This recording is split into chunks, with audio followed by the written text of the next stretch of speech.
Can't help. Yes. So, stay tuned.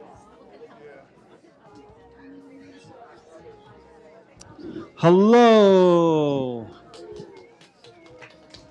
I am Alan Watke. I'm the director of events here at Politics and Prose. I want to thank you all for coming today. Before we get started, I want to ask you all to silence your cell phones so as not to disrupt the event. We are live streaming the event, so if you want to watch it later, it will be on our YouTube channel. And when we get to the audience questions portion, some of you can't see it, but there's a microphone hidden behind this pillar right here. If you could just line up right there to ask your questions, that would be fantastic. I'm very excited to welcome Martin Walker today. I was fortunate enough to join him on our Martin Walker trip that Politics and Prose provides, and it was just amazing. There are even some of the crew that I was on the trip with are in attendance today, and it's so great to see you all.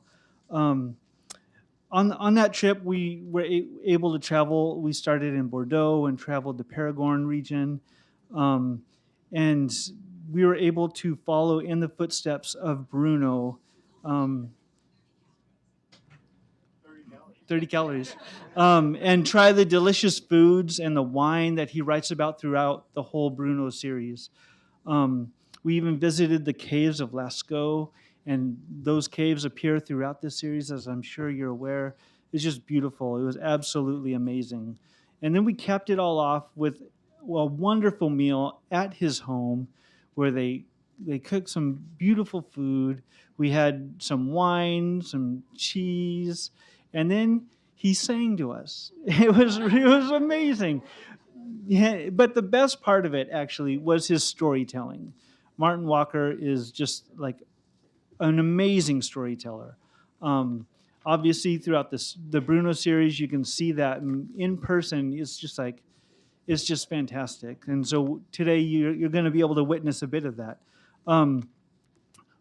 I'd also like to put a little plug in for the Wild Blue Yonder trips.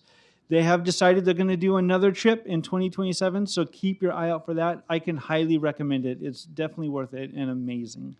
But today we are here to celebrate the newest Bruno Chief of Police novels, An Enemy in the Village. And after a long career of journalism and think tanks, Martin now gardens, he cooks, he explores vineyards. Obviously, he dabbles in fiction. And he's never been busier. He splits his time between DC and the Perigord. So please join me in welcoming to Politics and Prose, Martin Walker.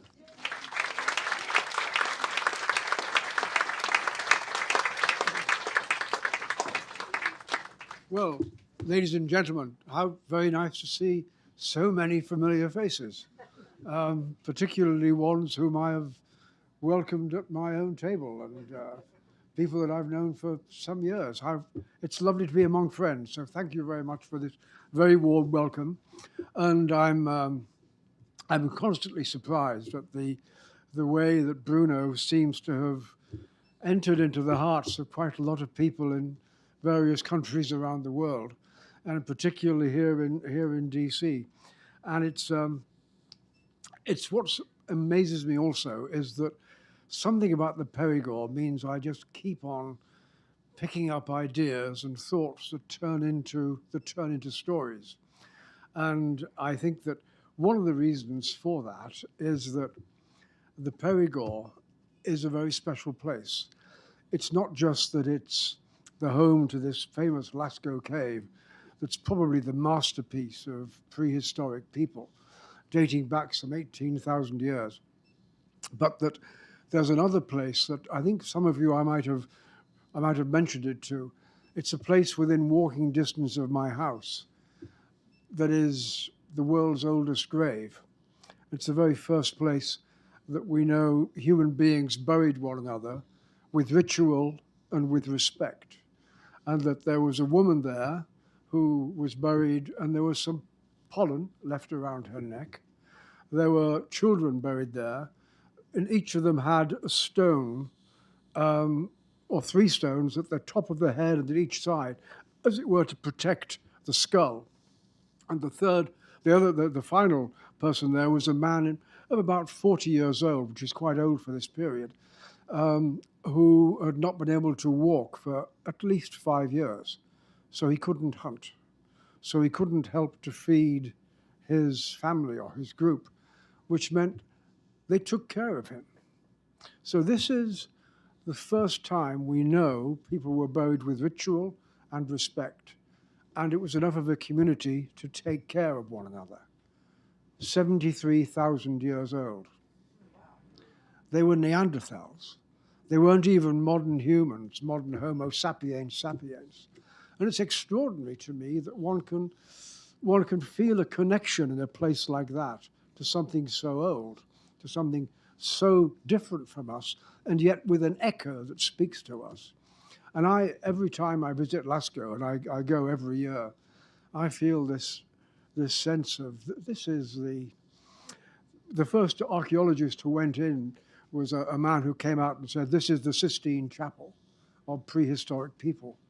And Picasso, who was one of the early visitors, because of that priest who had been first to go in, Picasso said, we have learnt nothing in all of these thousands of years. And it really is an absolute masterpiece. And then there's more about this place because it's much older than France. And it's not even really French. The term France comes from the Franks, the people who went there, but they went after the fall of the Roman Empire. That's when the Franks came in from Germany.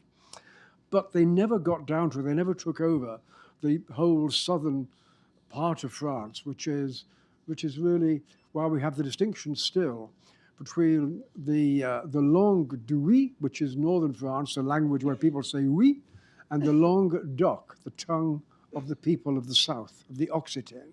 And many of my neighbors still speak Occitan rather than France. Lots of them have the answer phone of their phones will be an answer in Occitan. And it's really quite remarkable to me, just as it's remarkable to people when they realize lots of people in Scotland are still speaking Gaelic and lots of people in Wales are still speaking Welsh, that we also have this tradition in Brittany. People are still speaking Breton, and in southern France, people are still speaking the old language. The time when the French government decided that they would actually enforce the speaking of the French language was after the great defeat by the Germans in 1870, 1871. And Louis Ferry, who was the Minister of Education, made this famous speech in the National Assembly in which he said, well, if we are going to recapture the lost provinces of Alsace and Lorraine from the Germans, we have to be sure that everybody speaks the same language, that the people of France can understand the orders of their officers. And to his credit, a deputy from the Perigord said, didn't seem to be a problem for Napoleon. But there we are. So I'm very, very touched by this place, the Perigord. I feel a privilege that I've spent so much time there. I delight in sharing it with other people, whether at my house or through my books. But there are other things that really touch me as well. And one of them is the way in which people have responded to my dog. And in fact, to all of my dogs, because given that I've been writing these books now for nearly 20 years, we've got onto our third basset hound now.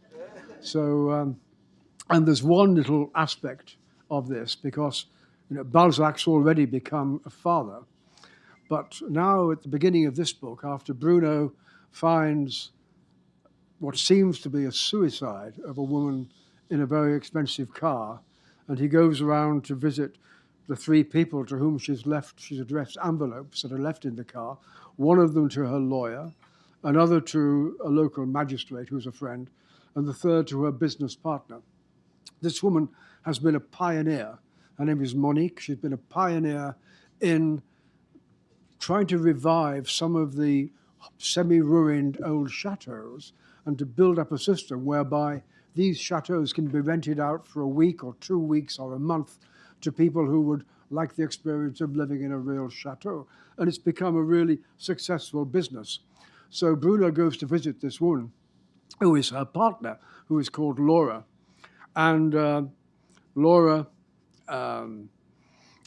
says to him, we have several friends in common, particularly the lovely man René, the head of the Castanet family from Serjac, with those caves that he takes care of so well. He was probably the last of the great amateur archaeologists, God rest his soul, said Bruno, smiling at the memory. He was the man who showed me the power of the spear thrower, the technology that he claimed gave humans the edge over all the animals. He defied me to throw a spear through one of those thick straw targets he had, and of course I couldn't. Then he showed me how to do it with a spear thrower.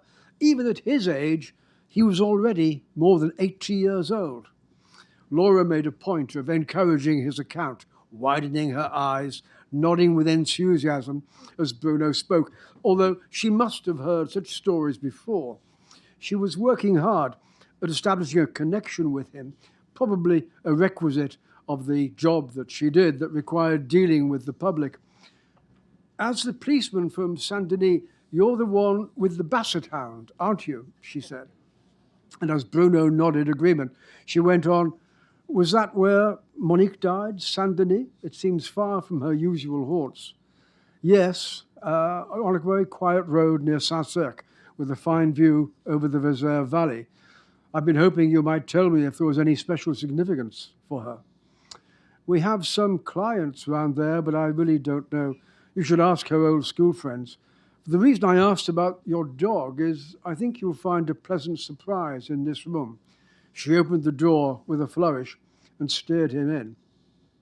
Curled up on the floor, on the spot where wintry sunlight fell through a window, was a very attractive young female basset. White, except for some light brown patches on her sides and rump. The brown of her ears rose to cover each of her eyes, but a white stripe ran from her muzzle to separate the eyes and continue to the top of her skull and down her back. Aren't you lovely? Bruno asked softly, as he sank to his knees and let the dog come to him. She must at once have recognized the scent of his own dog, Balzac, on Bruno's hands and clothes, and having let her nose control the inspection for a good 10 seconds, she finally raised two magnificent eyes to study him with care before rubbing the side of her face along his leg. She's what, about 2? He asked Laura, gently scratching at that spot just behind the ear that would send Balzac into an ecstatic trance, and not taking his eyes from the dog. She's 2 years and a few months. Her formal name is Amantine Lucille Aurore Dupin de Franqueuil, better known as Georges Sand, said Bruno, glancing up at Laura and smiling at her look of surprise. So your dog is named for the outstanding woman writer of her century, the lover of Chopin, of Prosper Mérimée, and of that socialist leader, Louis Blanc, and many others, including women. Chapeau, Laura said, raising her hand to her brow, as if doffing her hat. Good for you. Do you have a favorite book of hers? I read Indiana, which I found heavy-going, but I enjoyed her Winter in Mallorca, about the time she spent on the island with Chopin, Bruno said. I came across her work by chance.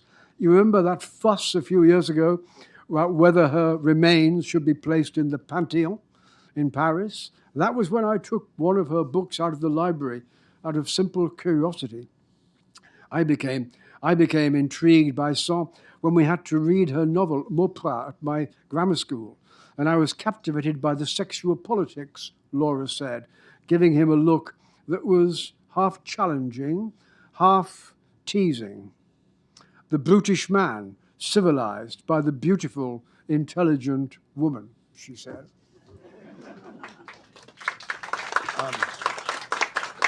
I love doing this kind of stuff. Now, it's called An Enemy in the Village because, for once, Bruno finds himself under a whole series of different challenges.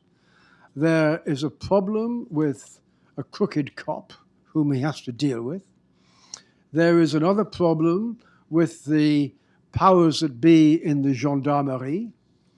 There is yet a further problem with the Greens, because although Bruno sees himself as a Green, what he realizes is that there is a wide and growing gap between urban Greens and rural Greens, people who live in the country. And he's called in to, or he's asked to do an hour-long interview on a local radio program for France Bleu Perigord, which is the big local radio station. And since he's quite a well-known figure, Bruno is one of those people who is occasionally asked in. And this time they want to do a sort of an in-depth interview session with him, but also having him face questions from the public.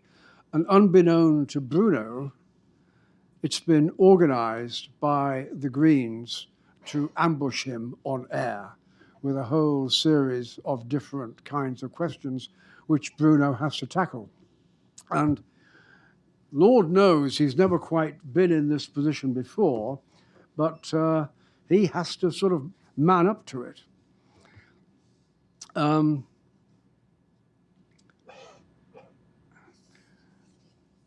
Bonjour, Monsieur Bruno, came the first question. My name is Georges Luchan from Nontron. I'm a retired teacher and member of the Green Party, and I want to know why, with your position of trust and your admirable work with children, do you still spend time slaughtering helpless animals? Partly, sir, he replied, it's because I've come to believe that most hunters are in their way just as green as you, but in a different fashion. We certainly know more about animals because we study their ways, and we know that any balanced ecology needs predators to keep that balance. You know yourself that in France we're getting so overrun with deer, with more than 200 people being killed in automobile collisions with deer and wild boar each year, that the government had to raise the traditional limit upon how many we could hunt, how many we could hunt to try and get the numbers back under control. The fact is, monsieur, we hunters have a problem. Back in 1970, there were 2 million French people with hunting licenses.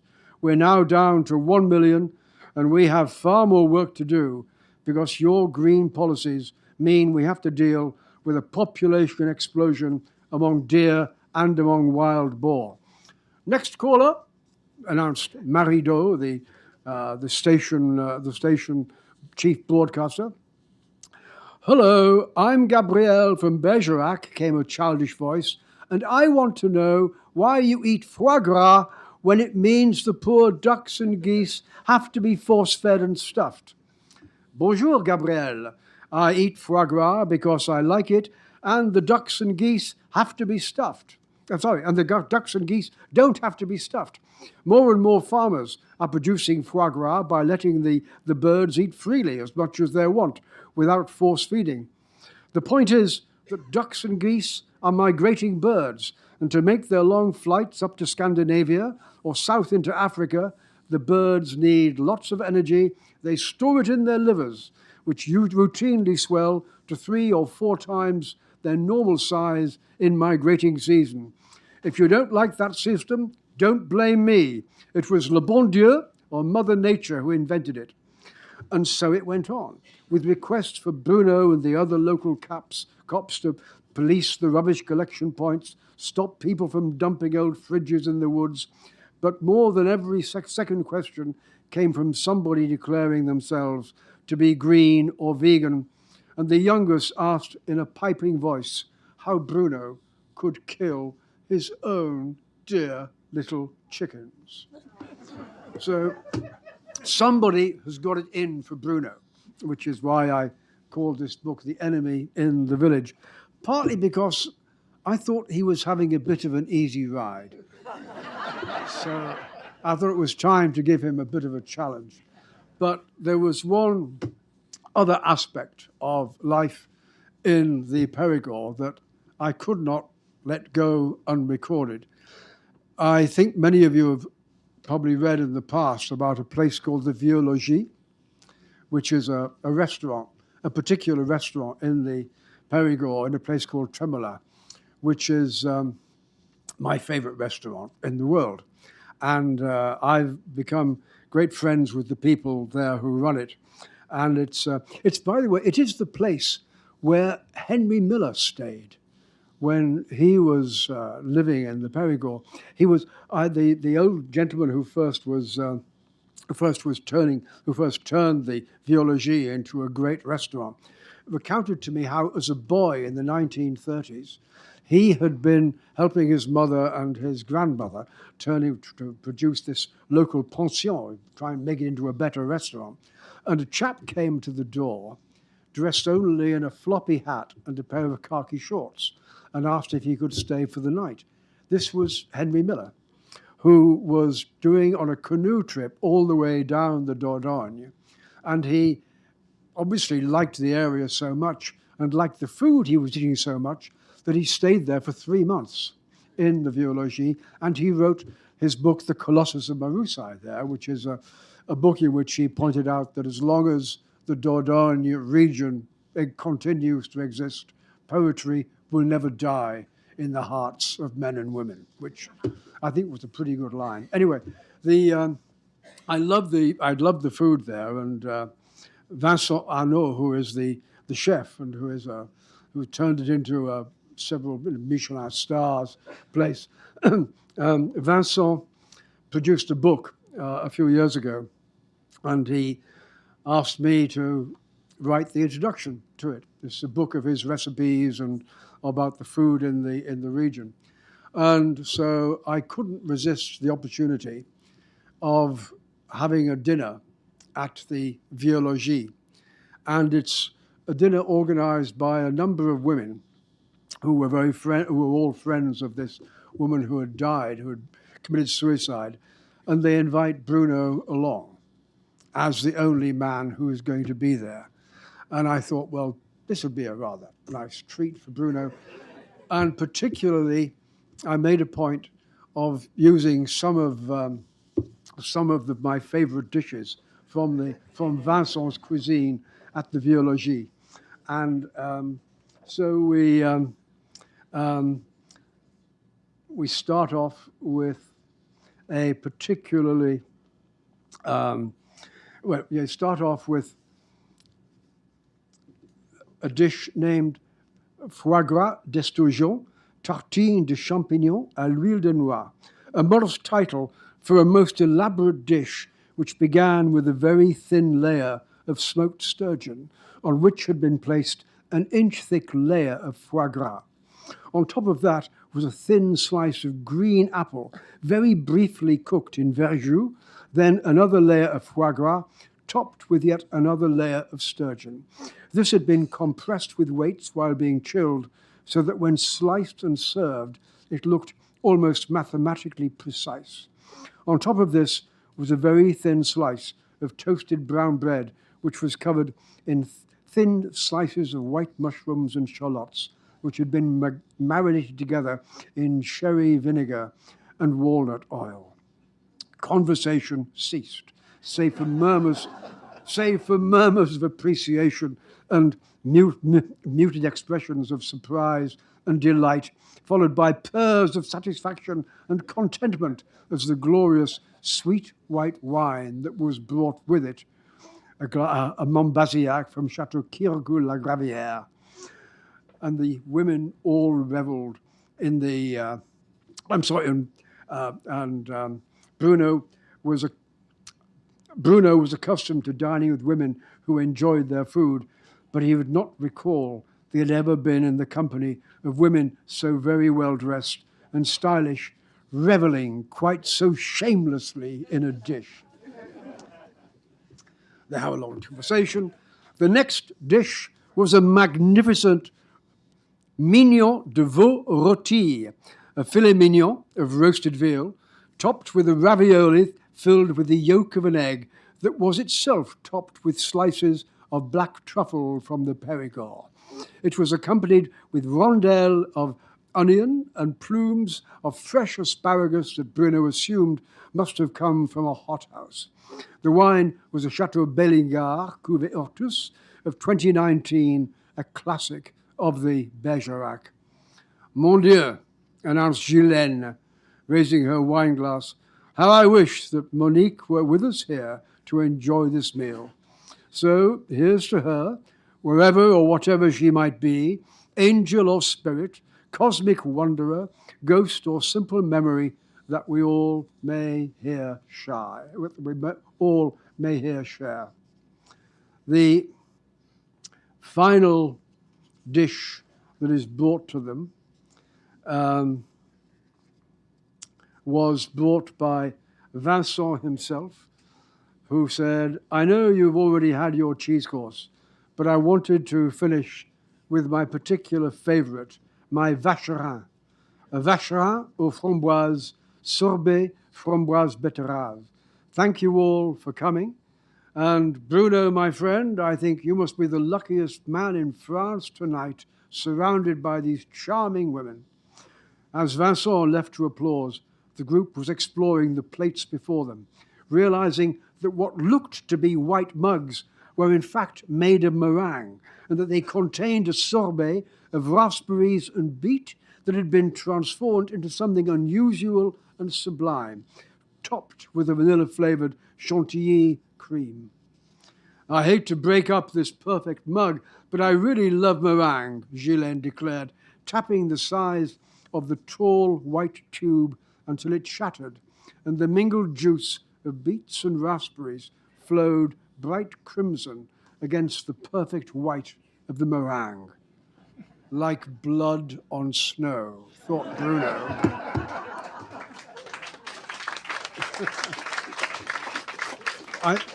I think you realize I do have quite a lot of fun writing these books, which is why I carry on writing them. And I can tell you that the next two are already, next year's is already finished and edited, and the one for the year after has gone through its first draft. So Bruno will be writing again, and I just hope that Bruno is able to continue, given that there are so many uncertainties in our political future in Europe, just as they are here in France. It's clear that we've all moved into a very different kind of environment, political environment, and perhaps economic environment too. I suppose it's all to be expected in a way, given that we've got this awful war raging away in the Ukraine. And yet there's something odd about it that I'm still grappling to understand. I mean, I seem to remember that back in the London Blitz, it was quite routine for 1,500, 2,000, 3,000 people to die in a night. And I recall that in the course of 3 days in the bombing of Dresden in 1945, over 200,000 people lost their lives. What we're seeing in this war of missiles and so on in the Ukraine is something very much less bloody than that, it seems. A few dead here every night, it adds up, but it seems nothing like the kind of organized mass civilian slaughter that Europe went through in World War II. And equally on the battlefield, nothing quite like the mass slaughter of troops that we saw in the battlefronts of the First World War. So it's kind of hard to understand where all this is going to go. But it deeply worries me that what we're seeing in the politics of Europe, whether it be the emergence of the far right in Germany or in France, or the emergence of a very populist movement in Britain, it seems to me that in Europe, as indeed perhaps elsewhere in the world, we've come to the end of one kind of politics and we're getting into another. And where this is heading, I really don't know. But at some point, I think Bruno is going to have to tell the people of the Dordogne, come on, get yourselves together here. So, but I think also there is something about this particular part of the world in the Dordogne that is going to remain extraordinarily civilized and welcoming. And one reason for that, I think, is that this is one of the few places in the world which has twice had to deal with the massed opposition of the Roman Catholic Church. In the 12th century, the southern part of France, the Dordogne, the Bordeaux, the region around there and the whole of the Languedoc, saw the emergence of the first kind of religious Christian opposition to the church's monopoly, the Catholic Church's monopoly. And these were called the Cathars, also called the Albigensians. And although we normally tend to think of the Inquisition as being particularly linked to Spain, not so. The Inquisition was invented by the Roman Catholic Church to deal with the Cathar heresy.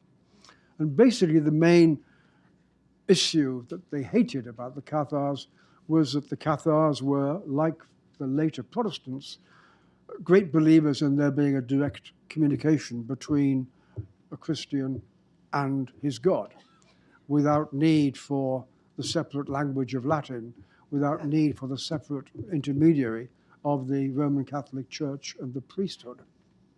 And this the Church saw as a mortal challenge, and allied with many of the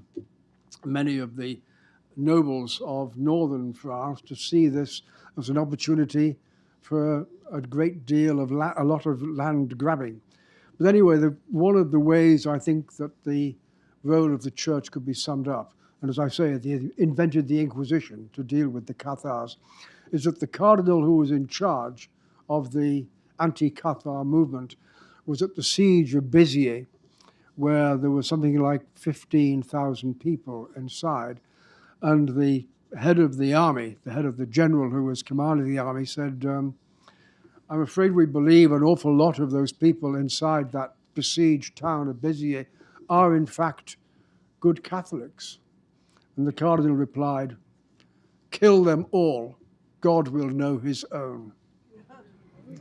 Which was a pretty tough way of dealing with it. And of course the Cathars were in fact treated with something close to extermination. Much of the land around where I live, in fact, was then ended up in the hands of the Archbishop of Bordeaux. Much of it also ended up in the hands of Simon de Montfort, whose son was to be one of the leaders of a nobles' revolt against the English monarchy. But then, of course, we had in the 16th century we had the Protestant movement, the breakaway from the church, which was particularly strong in Germany, thanks to Martin Luther, in Holland, in Britain, and in southern France, with the people of the Perigord, of Bordeaux, the Brienne, and so on, and the whole of the Languedoc being particularly enthusiastic for this new form of religion. And yet again, there was a huge war between the Catholics and the Protestants. And we know a bit about that in the town near where I live, Le Bourg, because the oldest nunnery in France had been founded in Le Bourg back in the 9th century. And that nunnery became the first nunnery in the whole of France to declare for the new religion of Protestantism in the mid-16th century. And all was fine until the local Catholic nobles managed to take Le Bourg and take over the monastery, strip all the nuns who were thought now to be heretics, rape them, and push them naked into the local woods and re-establish the nunnery as a good Catholic household. And within a year, the Protestant army came back and did exactly the same thing to the poor Catholic nuns who had been brought in, which goes to show two things, one of which is that whoever wins, whoever loses, women usually end up being the victims. And secondly, that there is something fundamentally rebellious about this particular part of France, which wants to go its own way, no matter what the powers that be in Paris might be thinking. And I'm really struck by one of the things that's always impressed me about this area is what an extraordinary role it played in the summer of 1944 with the liberation of France in the role of the resistance. And those of you who've been out on these trips that I've organized through Politics and Prose out to the Perigord will know that I take people to the secret headquarters of the resistance and tell them just how brave and glorious that particular role was. And food aside, there's all sorts of reasons why I've lost my heart to this part of France and to Bruno, and I'm so delighted I've managed to share him with so many of you. So please now, questions, whatever questions you have, I will try to answer. No questions at all. There's a microphone right here if anybody wants them. Nobody thinks I'm being rude to the Catholics? Or that I'm being rude to the Germans, or no? Right, well. Okay, I have a question. Okay.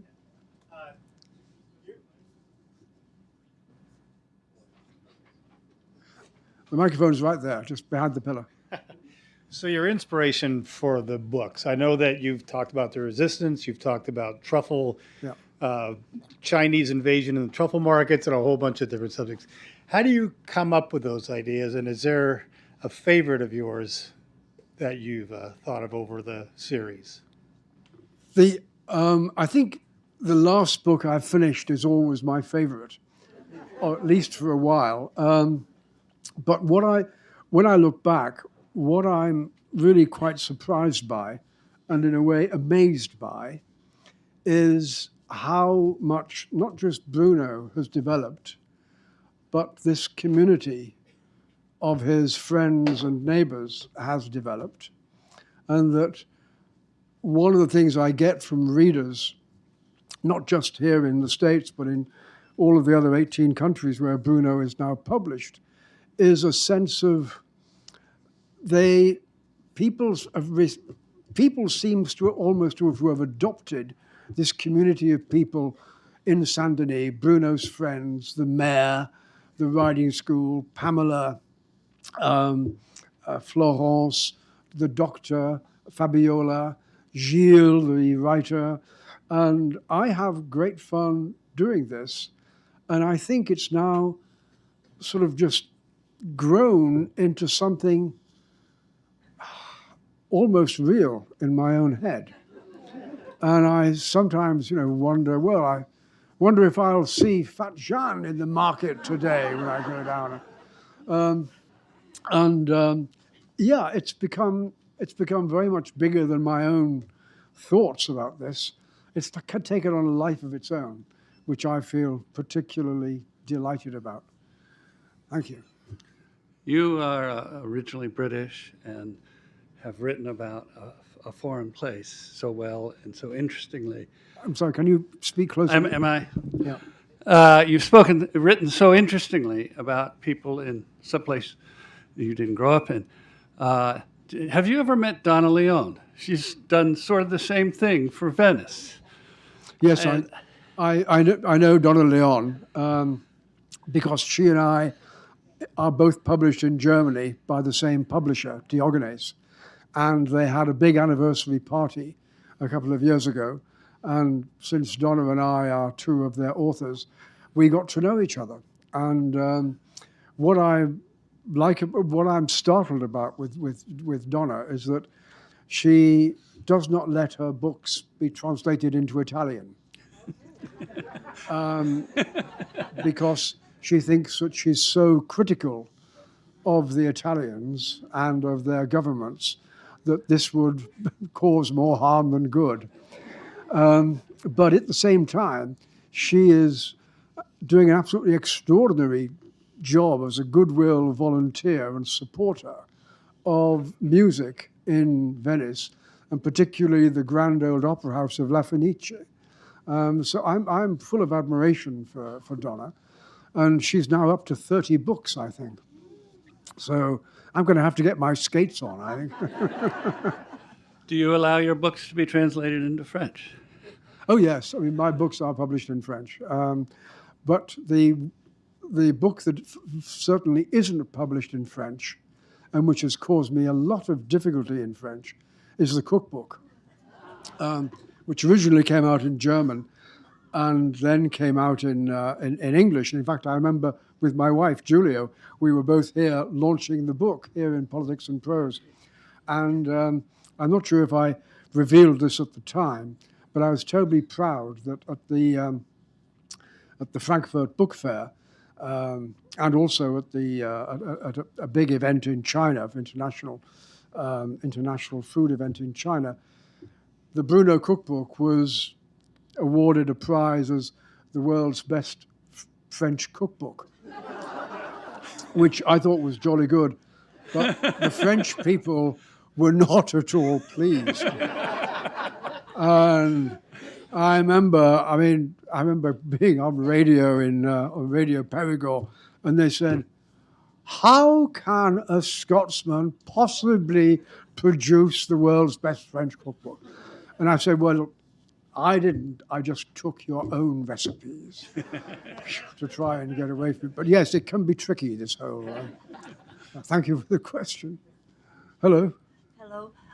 Can you think back to the birth of Bruno? You were just sitting around and saying, "This is the character that I want to write about the next 30 years," or so forth like that. Was it somebody walking around the area that you focused on to get an image of this man? Let me tell you what happened. With my wife Julia had started saying some years before this that it was about time that if we were going to carry on being globe-trotting journalists, we at least owed it to the kids to have a permanent home that they could feel was something stable. And I'd always sort of said, as husbands do, "Oh yes, quite right," and then it slipped my mind. And in fact, I was actually here in Washington. This was in '97. And I was in the anteroom to the Oval Office because I had an interview set up with President Clinton. And my telephone rang, a little mobile telephone. In those days, you know how big they were? I mean, it was like a small cannon, really. And it was Julia saying, "I don't care what you're doing. I want you to drop everything and get the next plane to France. I've found our house." I'd forgotten that, like husbands do, I'd forgotten that we were meant to be thinking about a house. But anyway, that's just the house we've been in ever since. And I became devoted to it, not just to the history, which I really began to pursue, and to the prehistory and the prehistoric caves and so on, but also I became a great friend of a local figure who became my tennis partner. And he was also a hunter, and he spent his spare time training the kids, teaching the kids to play rugby and tennis. And this was our village policeman, Pierre Simonet, known to all as Pierrot. And he and I became very, very, very good friends indeed. He taught me most of what I know about cooking, and about how to find truffles and what to do with truffles once you found them, and how best to cook the bécasse, which is a woodcock, which he would cook in a very particular kind of way. And I just thought this was such an extraordinarily unusual figure, this policeman who deliberately made a point of getting to know everybody and making friends with them. And, he was, every wedding he was there dancing with the bride, and every burial he'd be there holding the coffin of the... And I thought, I'd never come across this idea of a policeman being such a figure in the community before. And of course, it could only happen in a fairly small, tight-knit community, like a fairly small town. But I was so struck by this, I wanted to write something about it. And so I wrote the first novel, and I showed it to Julia, who was always my first reader. And she said, we might have something here, she said. But having worked in publishing, I know that publishers are always more interested if they think there might be a series involved. So go away and write 5 short paragraphs, one on each of the next 5 in your series. Now, we've been married for 47 years. So the basic rule is that Julia is always right. And so I did this, and the rest was just, she was entirely right. It did begin to take off. And what I've been struck by was how almost without my being involved, but just organically out of the very nature of writing about this area and this particular figure, the community of his friends, of the mayor, of the doctor, and so on, the community just began to form almost by itself, to the point where, you know, people, I go to readings in different parts of the world, and people will say to me, when is Gilles going to die in the Ukraine war?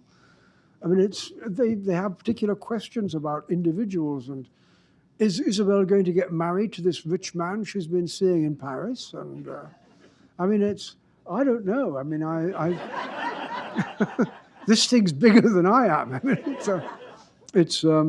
but I have great fun doing it. And no, I never planned that I'd be writing the 20th, 21st session, 21st in the series. I mean, initial there, when Julia was telling me to dream up 5 more plots, I had enough trouble with that.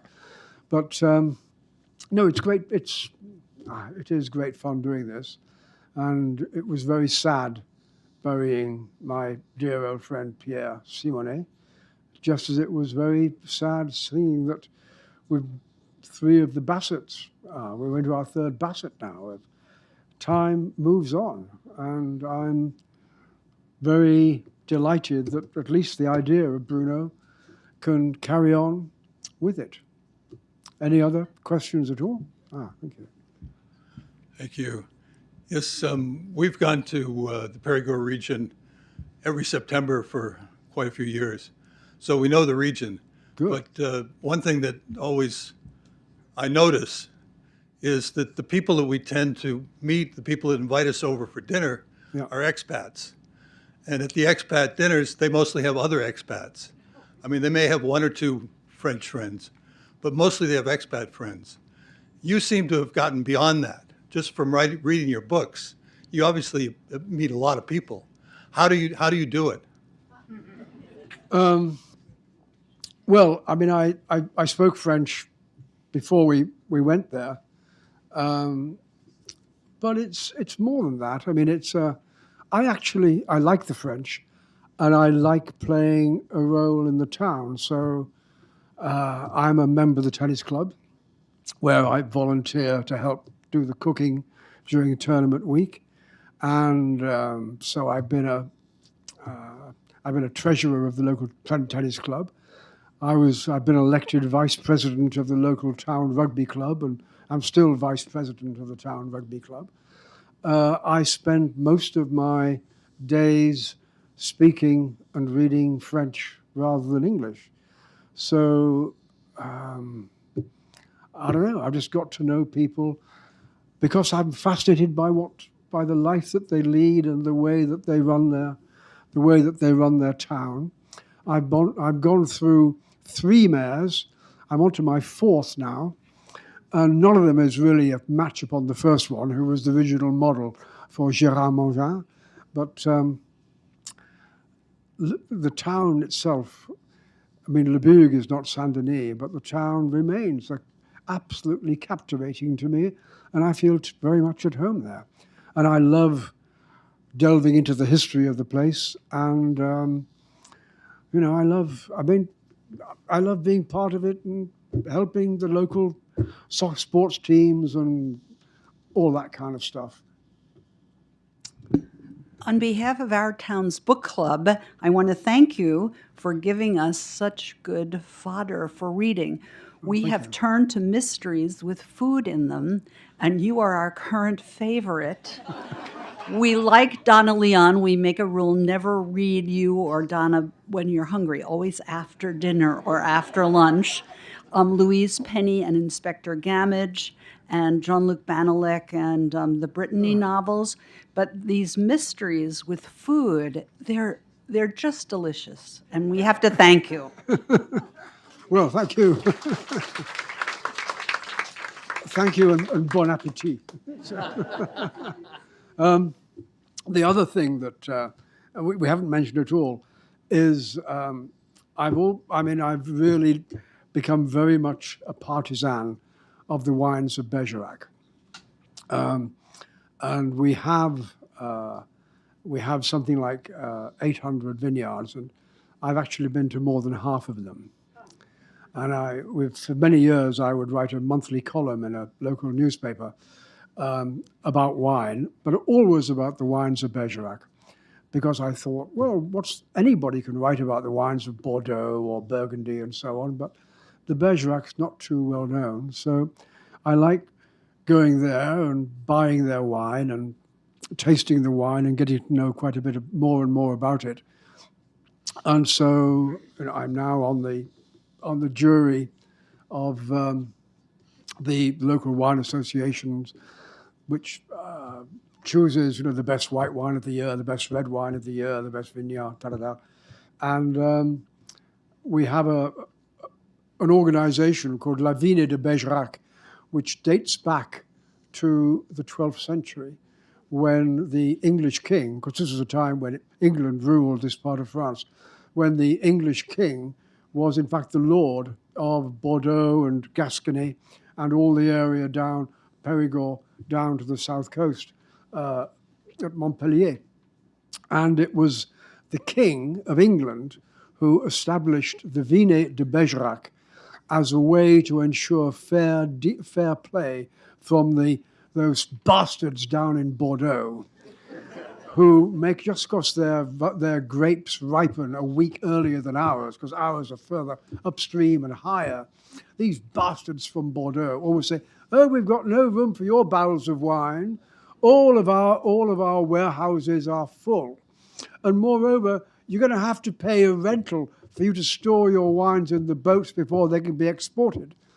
Good old King Henry III stopped all that, and he gave us the right in the Bergerac to bring our wines from the Bergerac into England without paying any taxes anywhere. Yay! This is one reason, I think, why the people of the Bergerac have a soft spot for the Brits. And also, I think they rather like the idea that Richard I, Richard the Lionheart, was their king and ours at the same time. So that sort of is a plus.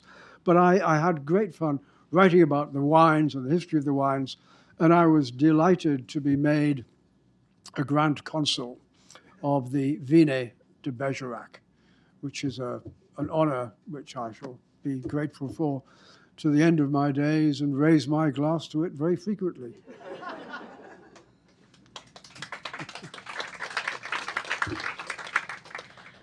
I wanted to, this is quite loud.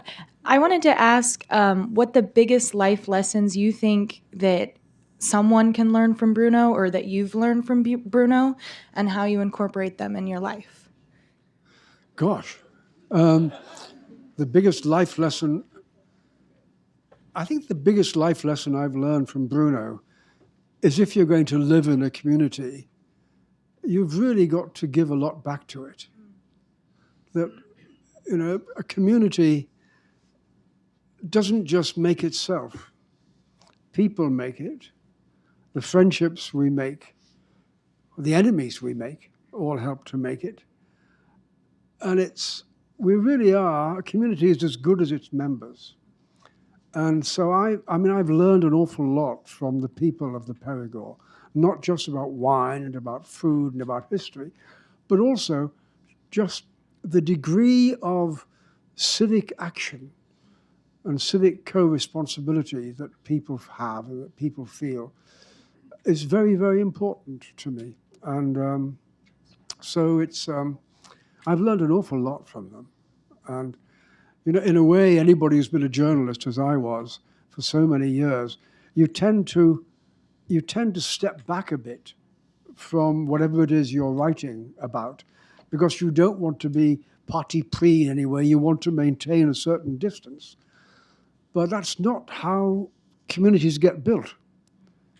Communities are built because people make commitments and carry them out and trust one another. And I mean, that's really what civilization is about. And that's something I've learned from the Perigord. So thank you very much.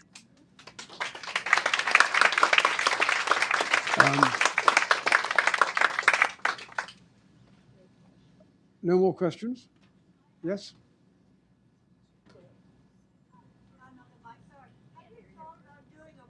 Hello, could you come forward to the microphone, please? Hello. I've already had my question, so I feel a bit like I'm that's all right. closing in. Have you thought about doing a Bruno map? A map? Yes. In fact, there is a Bruno map in the English editions. There is a map of Saint-Denis itself, and also of the region of Perigord around it. But does it place your characters and your events in it? Yeah, well, it's a very good idea. But the publishers, this is more a publisher's book than it is my book. So, for example, this particular book, because it came to an unusually large number of, how many pages it was, nearly 300 pages. If they were going to put in a map, they would have to increase the amount of, not just by 2 or 3 pages, but because of the way that things get bound, by something like 16 or even 24 pages. And so the English edition of this book has an afterword by me about some of these aspects, as well as the map. But I understand that the poor people at Penguin Random House, who now run Knopf, are labouring in a difficult market, and so I just put up with it. Sorry about that, folks, but... I'm talking about a big fold-out map. Oh, big fold-out maps. Oh, how would I distribute them and sell them? Okay, well, there's a thought. I hadn't thought of that. Okay. Sorry? What a great Tea towel. Oh, I'm joking. Here. Yeah, I was just wondering if you have a background in the military or in the intelligence world that you can admit to, since both of those feature quite prominently in the Bruno books, the military and the intelligence world. I do have a kind of military background in that from the age of 11 at my grammar school, that's a state school, a local school, not private at all, every Friday in life, at my school days, I would go to school in uniform and would only have lessons on the Friday morning, and the Friday afternoon we were doing military things. So this was quite common in Britain in these heightened moments of the Cold War. So for the first 2 years, I went to school every Friday in an army uniform. And after 2 years, I could pass as a trained soldier. I had to show I could shoot accurately with a rifle. I had to show that I could march and drill, that I could read a map and so on. And then I was allowed to go into either the Naval section or the Royal Air Force section. And I went into the Royal Air Force section, and through the cadets, I got my glider's license. I got my private pilot's license. I learned to fly a de Havilland Chipmunk. I then went on to Oxford, to the University Air Squadron, and I was a reserve officer in the Royal Air Force, and who could be called up if there was to be a crisis. And looking back, I don't think anything at all was unusual or wrong about that. My father, his brothers, all my uncles, had all been in World War II. All family reunions were filled with stories and anecdotes about World War II. And it just seemed to me that it was a fairly logical conclusion, of logical development, that I should feel a responsibility given that this was a time when I was going to school in uniform, President Kennedy and Nikita Khrushchev were facing each other down over the Cuban Missile Crisis. It felt bloody close back in those days. So, and I think nothing wrong in expecting young men and young women too to realize that they too we all have a responsibility to defend a community that's given us so much. Well, I want to thank you, as for all the other people too, for all the Bruno books. I've loved them all. But I have a question about process. What is your writing process? Do you have a set time every day? How do you do this? No, it's very odd. I mean, it's kind of hard to say because my time gets broken up quite a lot by things like the garden, walking the dog, visits by friends, or cooking, planning meals. So I turn out a book every year, and I guess I'll spend 2 or 3 months thinking about it and sort of planning it out. But I never have an absolute blueprint of what I'm going to say, because I like being surprised too. So, but I know I can get a sense of what the main story is going to be about, what the challenges are going to be about, and so on. Trying to empathize with the emotions of my characters in a way, and try to see things through their point of view, because there are now characters who've become in my mind almost as living as Bruno himself has become. So this splendid woman, Pamela, who runs the riding school, or the mayor. And in this one, you might be surprised to learn that Bruno finally feels the links to his first lost love, Isabel, finally severing.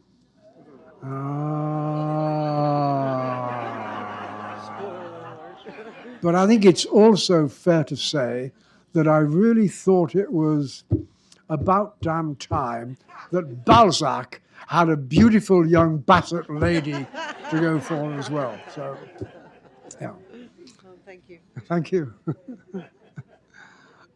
Okay, are there any more questions? Well, thank you very, very much for coming along.